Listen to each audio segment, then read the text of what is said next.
And well, one of the reasons I chose this piece is because I just needed to learn a sonata, and I was actually recommended Opus 10 by my teacher. I listened to all of it, but I really like number 2. Like all of the movements have like a rhythmic energy to them, even the second movement, which like there's some sections in it that like play with like where the downbeat is. Like there's moments where it'll have a sforzando on the second beat instead of having a strong beat because Can you, what you just said, sit down and show them what you mean. Because you said beautiful things for your translation.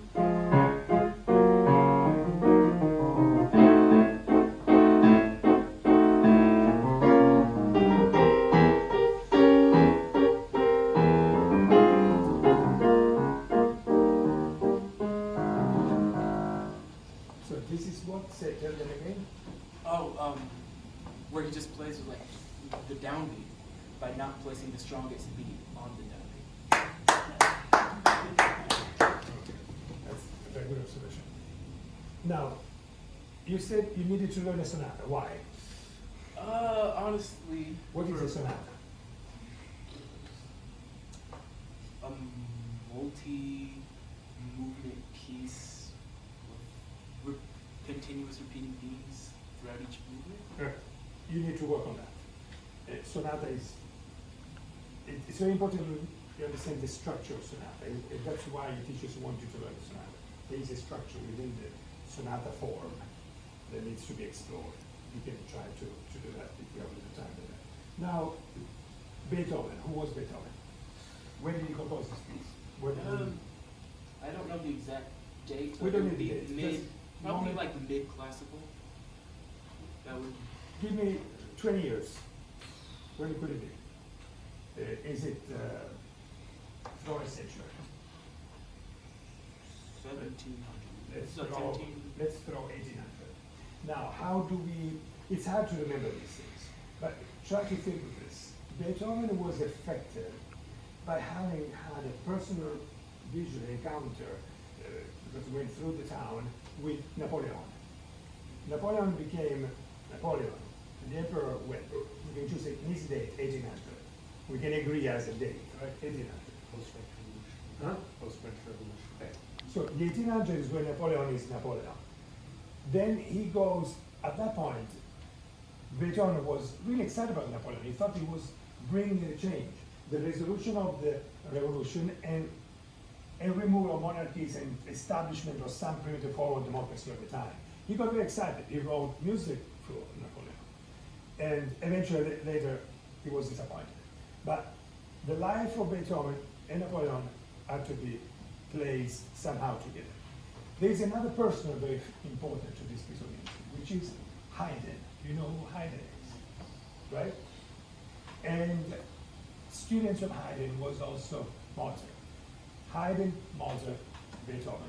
Do you know of any encounter among these people? No, I don't know. No. Beethoven went to Mozart, hoping that Mozart would take him as a piano student. Do you know about that? Maybe not. Actually, not. And at the time, most composers had always 2 or 3 students. They would take them at home, and they wouldn't charge them. But when Beethoven went to Mozart, people, there are reports all the time. They say that Mozart wanted to take him as a student, but Mozart was in a very financial difficulties. Mozart was not good with money, and he needed all his money. And Beethoven had no money. He couldn't pay for his university. So Mozart kind of wanted him as a student, but at the same time, he couldn't afford to take another student for free. Right? That connection, they met but didn't work out. Haydn, he calls Papa Haydn.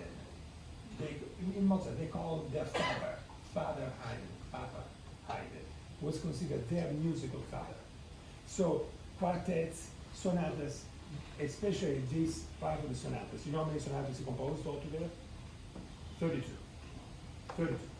All the first part of sonatas are all like a continuation of Haydn, where he's moving the style from a concert within the homes, like they do, home concerts in a private home, into the concert hall. So there's a transition right now. What you are playing is still within the salon, the private home, to go into the concert hall.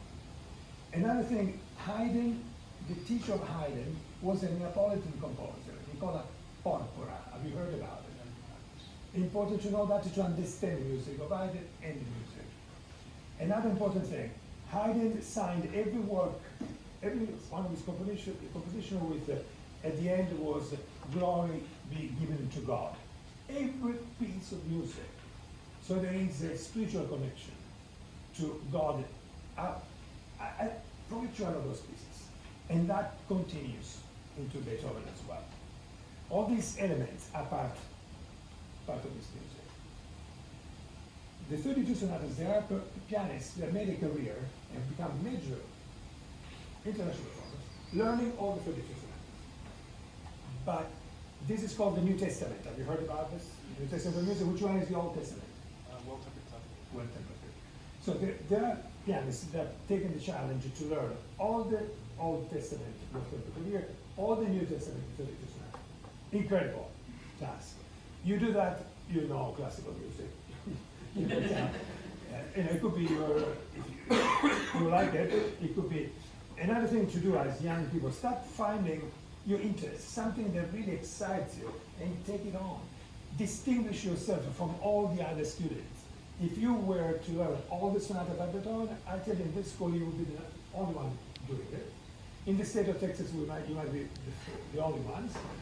In the 25 states of the United States, you might be only 2 of you. Chances are that at the end, you're going to become a famous pianist before everybody else, and have your New York debut with all the sonatas of Beethoven, and have a career and be able maybe to support yourself financially with music.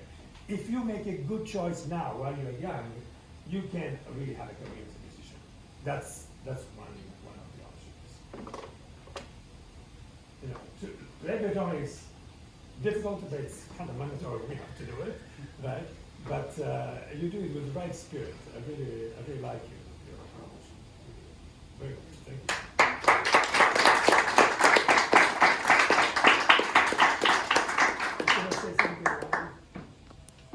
Is there anybody else? Anyone else? Can you talk really briefly? So I just read this biography on Mozart, and I loved it. It was by Swafford. He's a great biography. And the thing that stood out to me among all the dialogue about Mozart, Haydn, Beethoven, Mozart heard Beethoven play, or no, Beethoven didn't really like Mozart's legato playing. And you think Mozart and Haydn grew up not playing on this instrument, and Beethoven grew up playing on this instrument. Can you talk a little bit about like the evolution of this instrument around that time that Beethoven was coming up? Now the evolution of this instrument is yeah, you know, you said it's a major issue. Now in general, when I play piano, I was trained that I had to recreate the sound of a previous instrument. Okay? And when I came in the States instead, I became more flexible because in America there is more flexibility to the fact that you adapt music from all the time to this new instrument, and there is nothing wrong about it. So I'm open to both. Now if we go to the time, how they were talking about the harpsichord, there is a transition already at the time of Bach. Bach had actually a fortepiano given as a gift to him, and we have records because many letters of Bach are lost. But the few that we have, very few that we have, he actually tells the fortepiano artigiano, I don't like, I think you have to fix this and that. So the piano went back, was rebuilt for him to his taste. Apparently he was so much satisfied, he kept it, and in the will it's mentioned, given to Maria Maddalena, and specifies the piano, the quality of this fortepiano that was to his. So we have already Bach where from the harpsichord we are transitioning to a fortepiano, and he was asking for some mechanics to give sweeter sounds and to distinguish more clearly from the harpsichord. So Bach establishes this first thing. Then we have a very rich literature with Mozart, because Mozart wrote to his father. So he wouldn't tell people directly what he thought about things many times, but we are sure that he was telling a week later, a month later, to the father. So we have specific technique indication of Mozart, where he says exactly how many inch or half inch or 1/4 inch or inch and a quarter the hit should be, the finger should be over the key to hit the key. So he goes in specific details with the father. And then we have letters with the sister. Mozart's sister was an excellent keyboard player, piano player, with pianist we call today. And there are letters when, at one point, the Emperor of Austria, Giuseppe, puts together Mozart and Clementi. They don't know that the two of them are going to play a competition the same night at the same event. And there is also the Tsar of Russia attending as a guest this dinner. So the two of them meet, you know, they're dressed elegant for the evening, they get close to the fortepiano in advance before the guests arrive. The two of them meet around the piano, not knowing who the other one was. So Mozart is telling the story. And they play for each other, and the competition of the time was like jazz today, improvising. I give a theme, and then you improvise. And that was the classical music of the time. Today we lost that. The other thing of the classical music of the time that we lost today, they loved contemporary music. They loved to hear the music composed that month, that year, that day. They weren't interested in the music of previous decades. So Bach, for example, was obsolete. Was old stuff. They were not interested. So here we are in this environment where these two talented musicians have now to compete with each other. And the reward was like, I think there were 60 golden coins, or 30 or 60. They had to. So Mozart did not like competition. Mozart, for two reasons. One, he liked to win in everything. You know, it was a spirit. And two, he was afraid to lose a job because, I mean, their livelihood was dependent on the king in this, on the emperor in this case. If the emperor had chosen Clementi over Mozart, it would have been a disaster, right? So there was this tension also of survival between these personalities. We should put that into the equation. So we have this meeting between the two. They play. So Clementi was supported by the Tsar, and Mozart by Emperor Joseph. At the end, they split the money.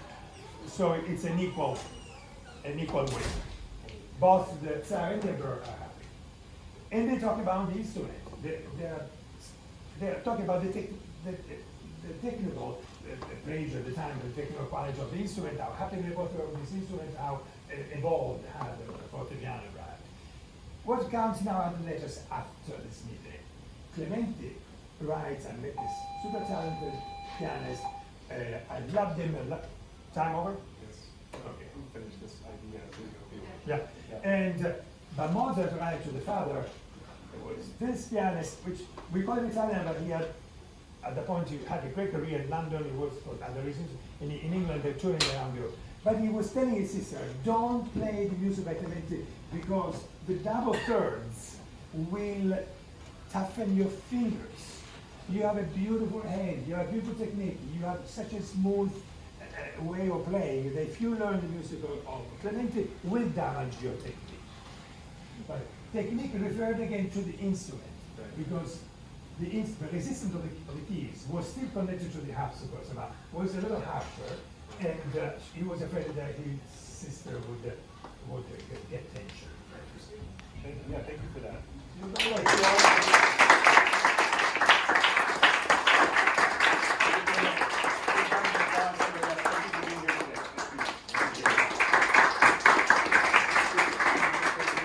I know we're already running a little late. There is a reception after school that we've been asked